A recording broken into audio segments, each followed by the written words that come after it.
क्या होता है जब एक पुलिस ऑफिसर खुद सिस्टम के खिलाफ हो जाता है, जब सच्चाई की कीमत जान से भी ज्यादा हो जाता है और जब एक शांत आंदोलन की आवाज पूरा सिस्टम को हिला कर रख देता है। तो आज हम एक्सप्लेन करने वाले हैं 2025 के सबसे दमदार फिल्म नारी बेटा के बारे में। यह एक मलयालम फिल्म है। नारी बेटा के मतलब होता है शेर के शिकार या शेर को मारना। यहाँ शेर सत्तातक और सिस्टम को दर्शाता है और शिकार उस इंसान और क्रांतिकारी को, उस ताकतवर व्यवस्था को चुनौती देता है। यह एक फिल्म नहीं है बल्कि यह एक हकीकत है जिसे हमने कभी न कभी देखा है। टोबिनोस थॉमस के जबरदस्त एक्टिंग और यह सच्चाई से भरपूर कहानी आपको दिमाग को हिलाकर रख देगा। तो कहानी स्टार्ट करने से पहले आप इस चैनल को सब्सक्राइब जरूर कर दे। तो कहानी स्टार्ट होता है 10 नवंबर 2003 को रात को दिखाते हुए। रात के 9 बज रहे हुए होते हैं। हम और बल्ली मेलों को देख रहे होते हैं। फिर अगली सुबह के सीन का दिखाया जाता है। एक बस में कुछ लोग बैठे हुए होते हैं और वो लोग कुछ किसी को खोज रहे थे, लेकिन वो इंसान इस बस में नहीं मिलते हैं। फिर उसके बाद सभी लोग बस से उतर जाते हैं और उसका एक फोटो लेकर ड्राइवर से पूछता है, क्या आप लोग इन्हें जानते हो क्या? तब उन्हें पता चलता है कि जो इंसान के लोग खोज रहे वो कुछ ही देर पहले ही जंगल के तरफ चले गए हैं जहाँ पर आदिवासी इंसान रहते हैं। फिर वो लोग बीटर को खोजने के लिए जंगल की तरफ चले जाता है। धीरे धीरे रात हो जाता है लेकिन बीटर को कोई आता पता नहीं मिलता है। फिर यहाँ पर पहली बार बीटर दिखता है जो कि एक ट्रक के पीछे छुपकर अपने घर लौटने की कोशिश कर रहा होता है। फिर तभी सभी लोग वहां पर चले आते हैं और ट्रक को रोक लेते हैं और बीटर को भी पकड़ लेते हैं और बीटर को पिटाई करने लग जाते हैं। और पिटाई करते समय बीटर को कुछ फ्लैशबैक याद आने लग जाता है और उस फ्लैशबैक में हम देखते हैं कि आदिवासी लोगों के बहुत सारे लोग मार रहे होते हैं। अगले दिन उस आदिवासी कम्युनिटी को हम देखते हैं एक बच्ची लगाई हुई फूल में पानी दे रहा था। तभी वहां पर कुछ बच्चे चले आते हैं और उसे परेशान करने लग जाते हैं और कहते हैं कि तूने यह पौधा मेरे जहनी पर लगाया है और यह पौधा अब मेरा हो गया। तभी वो बच्चे उससे धक्का दे देती है। तभी वो बच्ची गिर जाती है। तभी उस बच्ची को पिताजी चले और बच्चे पर चिल्लाने लग जाते हैं। फिर उन बच्चों को भी पिताजी चले आते हैं और उन दोनों में तू तू करके बात शुरू हो जाता है। तभी वहाँ पर एक आदमी पान खाते हुए आता है जिसका नाम होता है थामा। वो सभी को समझाता है कि हम लोग आपस में ही लड़ते रहेंगे तो बाहर वाला से कैसे लड़ेंगे। अब हम बात करेंगे इन आदिवासी के मर रहा जिंदगी के बारे में। तो यह लोग अमीर घर में काम कर थोड़ा मोड़ा कमा लेते हैं लेकिन रोज दिन के लिए इन लोगों के बहुत ही ज्यादा मुश्किल होता है। बच्चों को स्कूल जाने में बहुत ही ज्यादा परेशान होता है क्योंकि रास्ता भी नहीं है और किसी तरह इन लोगों की जिंदगी कट रहा है। एक दिन थामा बगीचे में से एक पेड़ में से सुपारी को तोड़ लेता है। बगीचे के मालिक उसको जब देखता है तो उसे थप्पड़ मार देता है। फिर थापा जाकर पुलिस स्टेशन में कंप्लेन कर देता है। तब इंस्पेक्टर कहता है, अरे यह तो छोटी सी बात है, 2 सुपारी की कीमत सिर्फ 6 रुपया होता है, रुपया लेकर बात को खत्म कर दो। लेकिन बगीचे वाला नहीं मानता है और कहता है कि नहीं, तुम इसे जेल में डाल दो क्योंकि यह चोर है। अभी इंस्पेक्टर कहता है, ठीक है मैं चोरी की केस डाल देता हूँ लेकिन आप सब इन सभी को गवाह है, आप लोगों के भी कोर्ट में जाना पड़ेगा। तभी वो लोग सोच में पड़ जाते हैं कि ये 6 रुपए के सुपारी के लिए अगर वो लोग कोर्ट में गए तो 600 के नुकसान हो जाएगा और इसीलिए ये लोग यहाँ पर ही बात को खत्म कर देता है। तभी उसी कम्युनिटी के मुखिया चले आता है और उस लड़की को अपने साथ ले जाता है। तब मुखिया उन सभी के कम्युनिटी से बात करता है। तब जाकर मुखिया को पता चलता है कि इन लोगों को अपना रहने के लिए घर भी नहीं है और अब इन लोगों के जमीन और घर चाहिए था। अब इन लोगों को मिलकर हड़ताल करना पड़ेगा, वो भी जंगल में नहीं बल्कि सरकार के ऑफिस त्रिपुरम में पूरा तक हड़ताल करेंगे। फिर इधर हम पीटर को देखते हैं जिसे सभी लोग मिलकर बहुत ही ज्यादा बुरी तरह से पीट रहे थे। तभी उन लोगों को पीटर की एक फाइल मिलता है। जब उन फाइल को पढ़ता है तो सभी लोग के आंख फटे ही फटे रह जाता है क्योंकि पीटर को सब लोग जैसा सोच रहा था पीटर वैसा नहीं था। फिर फ्लैशबैक में हम देखते हैं कि पीटर अपने दोस्त के साथ त्रिपुरम बगल जाने की कोशिश कर रहा था एक हड़ताल में। उनका मकसद है कि हमें एग्जाम को समय सीमा को टाइम को बढ़ाया जाए। फिर पीटर कहता है कि अगर हमें हड़ताल को सही में बनाना है तो हमें नियम को ही तो तोड़ना ही पड़ेगा।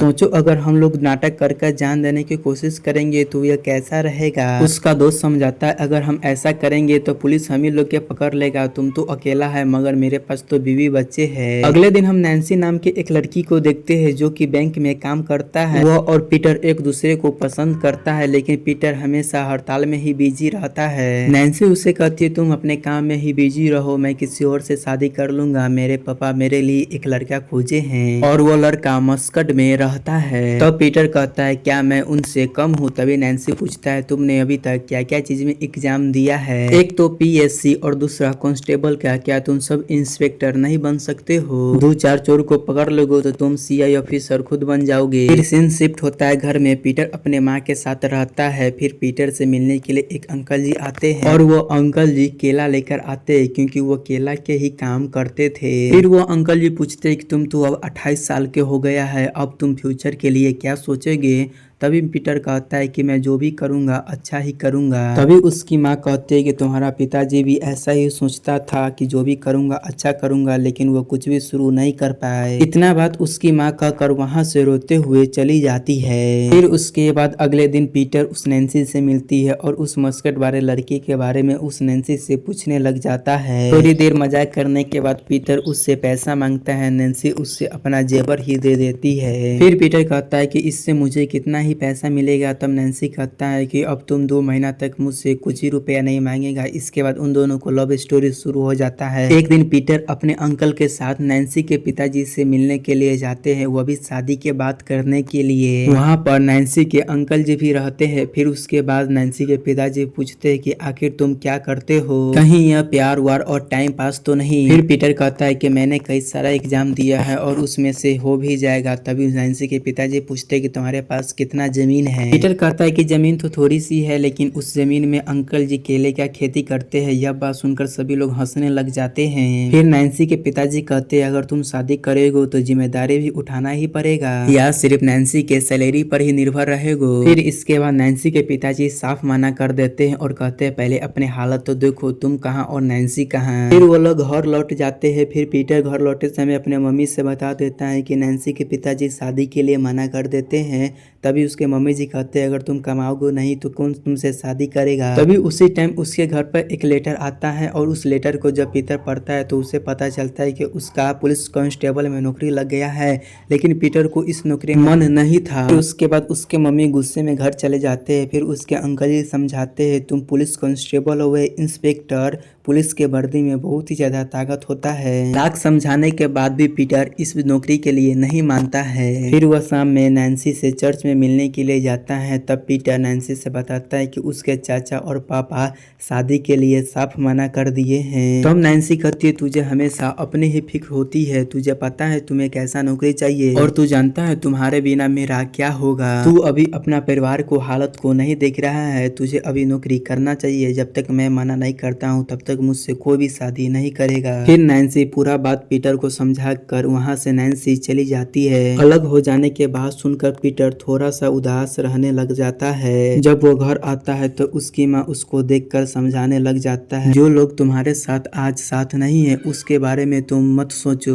और जब तुम जिंदगी में कुछ बन जाओगे तो तुम्हारे साथ सभी लोग आ जाएंगे। फिर इसके बाद हम देखते हैं कि पीटर पुलिस कांस्टेबल में नौकरी कर ही लेता है। एक दिन पीटर को कुछ आदिवासी को भगाने के लिए भेजा जाता है, तो वो लोग अपने जमीन को बचाने के लिए सड़क पर बैठा हुआ था, चाहे उनका घर सरकारी में ही क्यों न हो। वहाँ पर एक बूढ़ा आदमी होता है। पीटर जाकर उसे पीटने लग जाता है। फिर यह देखकर रंजीत पीछे से आता है और पीटर को पीछे खींच लेता है। तब वो कहता है कि वो बूढ़ा आदमी तुम्हारे बाप की उम्र का है और उसे कुछ हो गया तो उसका जवाब कौन देगा। तभी वहाँ पर बशीर आता है और रंजीत को समझाता है छोड़ दीजिए सर, अभी वो नया लड़का है, अभी वो सब कुछ को समझ ही रहा है। शाम में पीटर बीएससी का तैयारी कर रहा होता है। तभी वो बशीर से कहता है पता नहीं ये नौकरी मुझसे हो पाएगी कि नहीं, मुझे तो बस यहाँ से निकलना है। तब उसके बाद बशीर उसे समझाता है कि मेरे पापा भी हेड कांस्टेबल था, घर में और पुलिस स्टेशन में एक ही गुस्सा रहता था, इसीलिए मुझे पुलिस के वर्दी से बहुत ही ज्यादा गुस्सा आता रहता था। लेकिन अचानक से मेरे पिताजी गुजर गए, मेरे से छोटी 3 बहनें थे, इसके बाद कोई ऑप्शन ही नहीं था, काम करना ही था क्योंकि पेट के सवाल था। फिर अगले सुबह खाना खाते समय सभी लोग मिलकर पीटर का टांग खींचता करते थे क्योंकि पीटर के अंदर बहुत ही ज्यादा गुस्सा था। तभी वहाँ पर एक पुलिस वाले आता है और कहता है एक टीम को जल्दी से बैनाट के लिए निकलना पड़ेगा क्योंकि वहाँ के आदिवासी हड़ताल किए हुए हैं। पीटर नहीं जाना चाहता था क्योंकि वह चाहता था कि इसी कैंप में रहकर वह यूपीएससी की तैयारी करे, लेकिन बशीर कहता है कि इस लिस्ट में तुम्हारा भी नाम है। फिर इसके बाद पीटर इंस्पेक्टर हरिदास से मिलने के लिए जाता है, लेकिन इंस्पेक्टर उसका एक भी बात नहीं सुनता है और उसे जाने के लिए कह देता है। फिर इसके बाद जंगल में जाते जाते रात हो जाता है। एक पुलिस कांस्टेबल देखता है कि सभी आदिवासी आंदोलन कर रहे हैं। वजह यह है कि पुलिस वाले ने उसकी सीमा सीमा यानी कि जमीन के बाउंड्री के तोड़ दिए हैं। उस टाइम डीआईजी रघुराम वहां पर पहुंचते हैं और आदिवासी से बात करते हैं। मुझे यहाँ पर सिर्फ अपना ड्यूटी करने के लिए भेजा गया है, नहीं कि आप लोगों को परेशान करने के लिए, और जिसने आपको बाउंड्री को तोड़ा है वही लोग मिलकर ठीक करेंगे। फिर वो अपने टीम से कहते हैं कि जो लोग यहाँ की हालत नहीं समझता है उसे यहाँ पर मत रहने देना। फिर अगली सुबह होता है, पुलिस के सारा टीम वहीं पर कैंप लगाकर उस बाउंड्री के सही करने की कोशिश करता है। तभी पीटर का ध्यान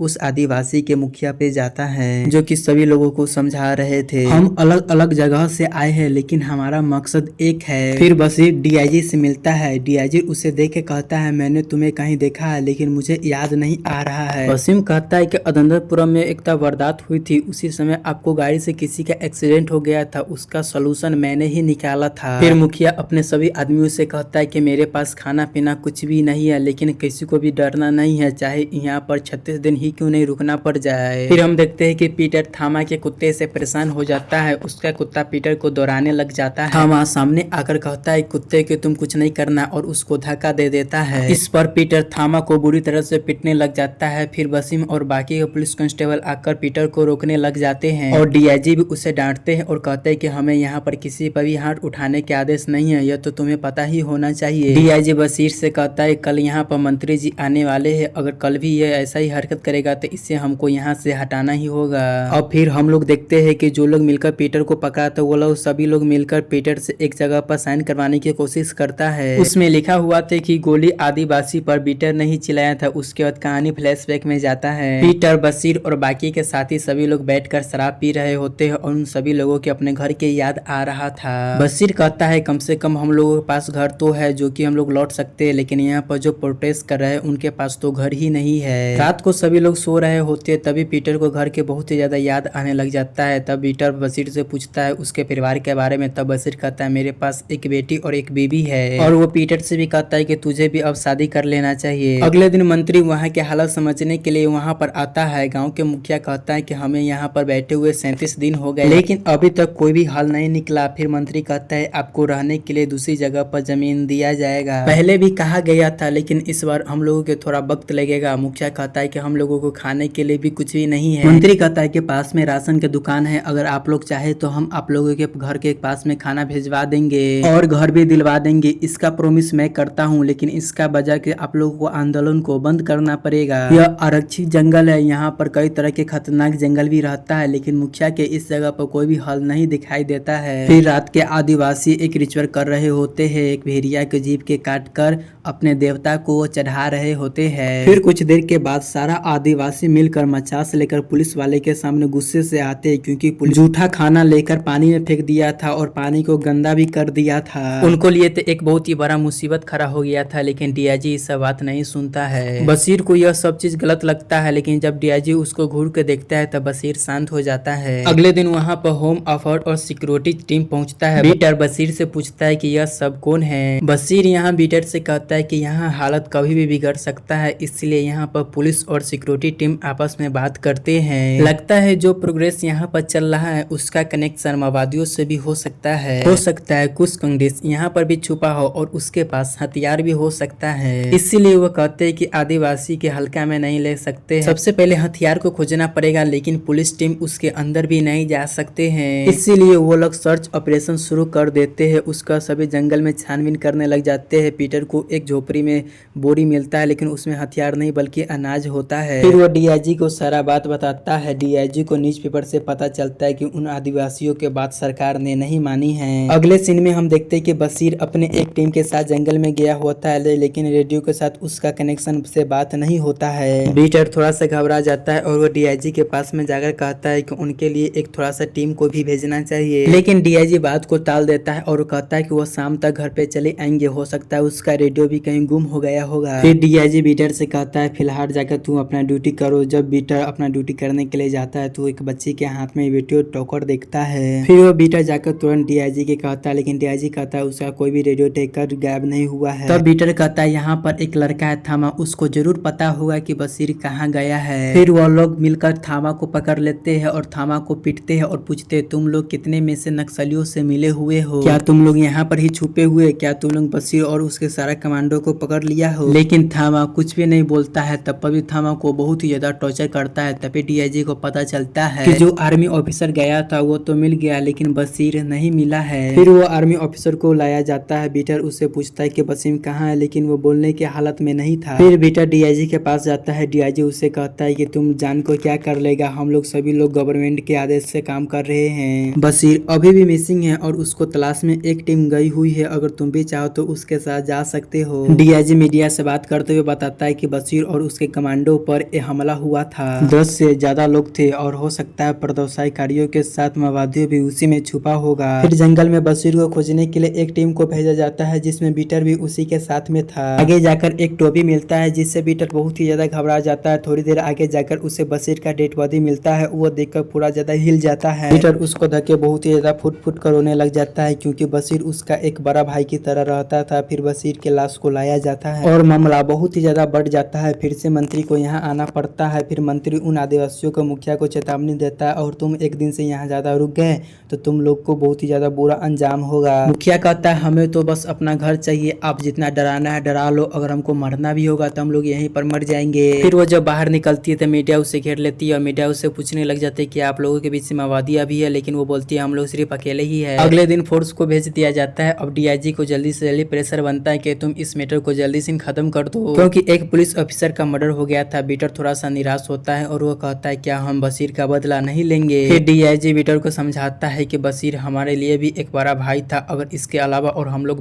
और बदला लेने की कोशिश किया तो हमारे ऊपर प्रेशर बहुत ही ज्यादा बढ़ जाएगा। फिर बीटर उस कमांडो के पास में जाता है जो कि बशीर के साथ ही सर्चिंग पर गया हुआ होता है। बीटर उसको चाकू दिखाकर कहता है कि यह बशीर के पास में मिला था, आखिर यह चाकू किसके थे। अचानक वो कमांडो बीटर पर हमला कर देता है और उसको पीटने लग जाता है। फ्लैशबैक में हम देखते हैं कि वह कमांडो दया नारायण ने बशीर को ही मारा था। बीटर तुरंत जाके डीआईजी को बता देता है कि दया नारायण ही ने ही बशीर को मारा है, उसके गले में चाकू का निशान था और ऐसा कोई प्रोफेशनल ही कर सकता है। फिर डीआईजी उसे समझाता है कि तुम्हें यहाँ पर तो कुछ और ही काम करने के लिए भेजा गया था लेकिन तुम तो कुछ और ही कर रहे हो। बीटर कहता है हमें तो उस आर्मी ऑफिसर को जेल में डालना चाहिए, जो भी कुछ किया उसका दोष उस प्रदर्शनकारियों पर मत डालिए। इतने में ही बाकी आर्मी ऑफिसर चले आते हैं और बीटर को सभी लोग मिलकर पकड़ लेते हैं। तब डीआईजी बीटर से कहता है हमें किसी पुलिस अफसर को मरवाना नहीं चाहिए था, वरना यह प्रदर्शन खत्म ही नहीं होता। ऐसा करना पड़ा क्योंकि मेरे ऊपर बहुत ही ज्यादा प्रेशर था, अगर आंदोलन चलता रहता तो सरकार का प्रदर्शन खराब हो जाता और मेरे पास कोई दूसरा रास्ता भी नहीं था। और वो बीटर को धमकी देता है कि एक और जान गई तो कोई भी फर्क नहीं पड़ेगा, इसीलिए तुम चुपचाप अपना काम करते रहो। फिर उसके बाद कहानी प्रेजेंट में चले आता है। तब बीटर को पकड़ने वाले कोई और नहीं बल्कि रघुराम ही था। वो नहीं चाहता था कि बशीर के साथ जो भी कुछ हुआ वो दुनिया के सामने आए, इसीलिए बीटर को ठिकाना लगाना बहुत ही जरूरी था और इसीलिए वो बीटर पर ड्राइवर लोग के मरने का इल्जाम भी लगाया और उनके पास पूरा सबूत और गवाह भी था। फिर हम देखते हैं कि डीआईजी खुद सभी लोग के कहते रहते हैं कि वो जमीन को खाली करना ही पड़ेगा और खाली नहीं किया तो बहुत कुछ हो जाएगा। जब वो लोग नहीं मानते तो पुलिस और उनके बीच में दंगा शुरू हो जाता है। बाहर के चिल्लाने की आवाज सुनकर बीटर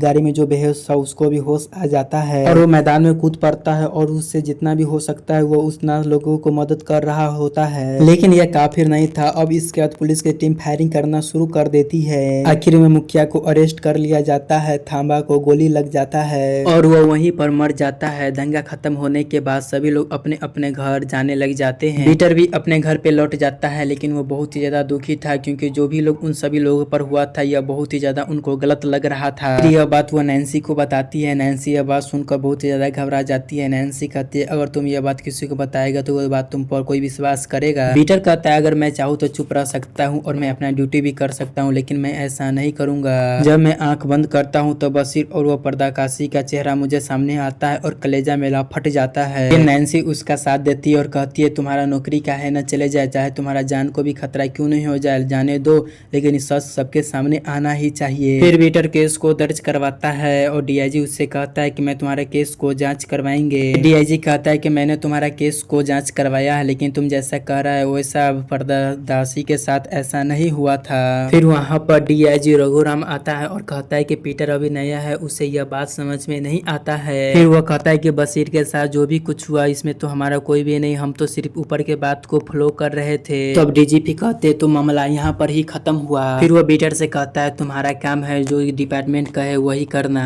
लेकिन डीआईजी रघुराम को पता था कि बीटर चुप रहने वाला नहीं है, इसलिए वो अपना एक टीम बनाता है और बीटर को किडनैप करवा लेता है और उसे टॉर्चर टॉर्चर करते हैं जो कि हम प्रेजेंट में देखा था, और समझाने की कोशिश करते हैं कि हम तुम्हें कुछ भी नहीं करेंगे, लेकिन यह सच बाहर नहीं आना चाहिए कि प्रत्याशी के साथ हमने क्या किया था। तुम अपना ही डिपार्टमेंट के साथ लड़ाई करना शुरू कर दिया है, अब तुम यह जंग को बंद करो, तुम यह जंग को नहीं जीत सकते हो। लेकिन पीटर डर के पीछे एक मुस्कान लिए हुए कहता है कि मैं ये तो जंग पहले ही जीत चुका हूँ। फिर फ्लैशबैक में हम देखते हैं कि पीटर मुखिया से मिलने के लिए जेल में गया था और मुखिया अब हार मान गया था। मुखिया कहती है कि अब मैं सच भी बोल दूंगा तब पर भी मेरे बात पर कोई यकीन नहीं करेगा। पीटर उससे कहता है यहाँ तक पूरा डिपार्टमेंट उससे मिला हुआ है, यहाँ तक डीजीपी और मंत्री भी, और अब बस आप ही हो जो कि कुछ कर सकते हो। और इसके बाद पीटर एक वकील के पास जाता है और वो कहता है जिसने ये शूट आउट हुआ था उस दिन मैं उसे सभी के साथ में था। हम लोगों ने 5 लोगों के बॉडी को जलाकर सबूत को पूरा अच्छी तरह से मिटाए हैं। मुझे नहीं पता कि कितने प्रदर्शनकारी अभी तक मारे गए हैं, शायद ऐसे भी लोग होंगे जो कि अभी तक अपने घर तक भी नहीं लौटे होंगे। अब वकील पूछता है कि इसमें तो सिर्फ 4 लोग का ही डिटेल है, वकील वो 5वां लोग कौन था जिसको तुम लोगों ने जलाया था? पीटर रोते हुए कहता है वो एक बच्ची थी, छोटी से 7 साल के। यह सब कुछ हमारे डिपार्टमेंट और इस राज्य के सरकार ने किया। मैं एक ब्लोसर और